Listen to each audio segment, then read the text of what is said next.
kebijakan dan juga arahan dari Bapak-Bapak Duta Besar dan juga otoritas setempat.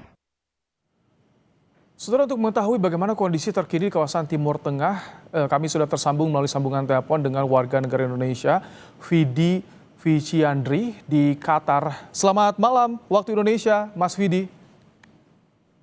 Ya, selamat sore Mas Ibrahim. Mas Vidi, untuk saat ini bagaimana kondisi di Qatar, Mas Vidi? Sampai saat ini alhamdulillah hari ini nggak terlalu seperti kemarin ya. Di mana kalau kemarin itu beberapa kali SMS alarm itu bunyi menandakan kita harus waspada.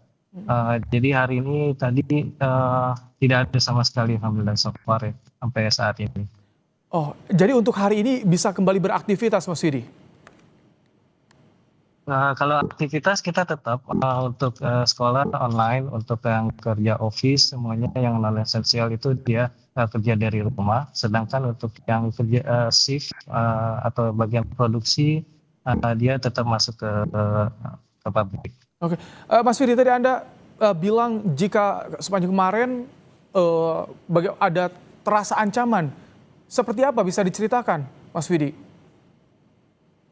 Oh ya, yang itu karena itu sekarang kan di-decide untuk beberapa pabrik untuk dimatikan karena ada ancaman ke daerah areal industri ya, termasuk di Ras 8 tempat saya kerja.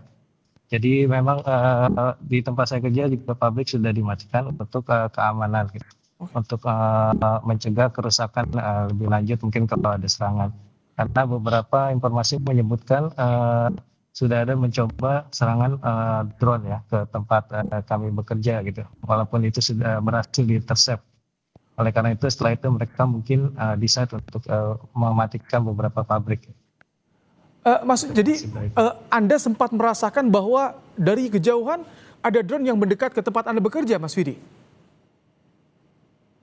Kalau saya tidak merasakan ya, tapi beberapa karena kita selalu dapat update juga ya dari informasi dari lokal media dan juga dari shift kita bekerja juga dapat informasi.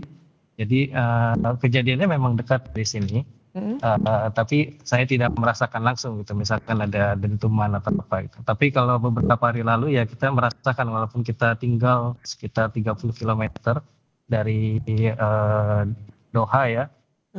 Itu kita merasakan dentuman itu ataupun kita melihat ada asap-asap putih setelah terjadi interception. Jadi Anda ketika 2 hari lalu Anda melihat ada dentuman, ada kilatan cahaya juga seperti itu, Mas Vidi? Kalau saya malam saya tidak terlihat ya. Kalau pagi karena saya melihatnya pada waktu siang aja. Jadi tidak terlalu terlihat untuk yang seperti serangan sebelumnya yang beberapa bulan lalu itu kita melihat langsung gitu cahaya dentuman tersebut. Itu ketika ada dentuman, bagaimana reaksi Anda? Apakah seperti apa otoritas di sana mengarahkan para pekerja? Untuk saat ini di tempat saya sendiri tidak ada pekerja, jadi tidak yang kecuali critical job atau emergency job itu baru boleh bekerja. Sisanya semuanya harus shelter in place. Jadi dalam arti kita semua harus di dalam gedung.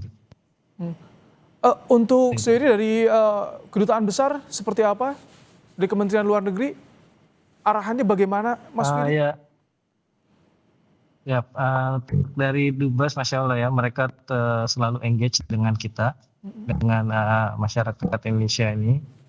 Selalu ada action dalam arti mereka tetap selalu mengencourage untuk warga negaranya untuk mengupdate daftar diri dari masing-masing semua keluarga baik orang tua maupun anak-anak untuk masing-masing mengupdate namanya. Jadi mereka akan tahu berapa total yang ada di daerah-daerah tersebut gitu. Karena kita dibagi beberapa distrik seperti Doha, Al-For dan sebagainya, Mas Said.